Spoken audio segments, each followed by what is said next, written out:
היי. לא ענית לי לטלפון, איפה היית? סתם, הסתובבתי.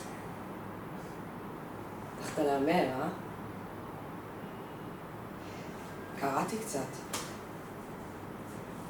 פעם לא ראיתי את המכתבים האלה. אולי אם היית רואה אותו, זה נראה קצת אחרת בינינו. אולי. אבל אז זה היה נגמר בדיוק אותו דבר, אתה יודע.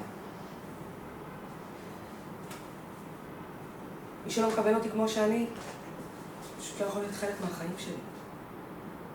למה יפה שלי? אני תמיד אקבל. אקבל את הבחירות שלך. הבחירות שלי. מתי תבין שזה לא בחירה? בטח שזה בחירה.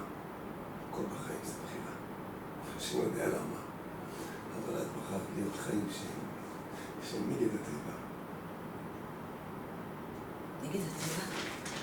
נגד הטבע? אישה, אם אישה, זה נגד הטבע. זה לא המצאה שלי, את יודעת.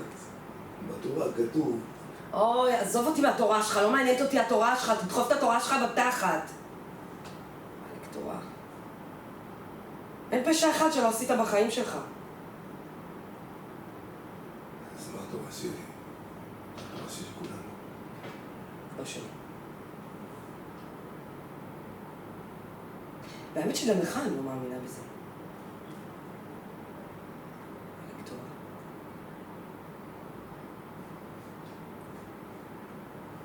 על מה?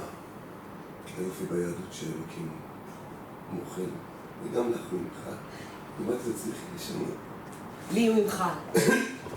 איך אתה לא מתבייש? על מה צריך למחול לי? מה, על זה שאני מממשת את עצמי? שטוב לי? שאני עושה מה שאני רוצה? על זה אני צריכה מחילה?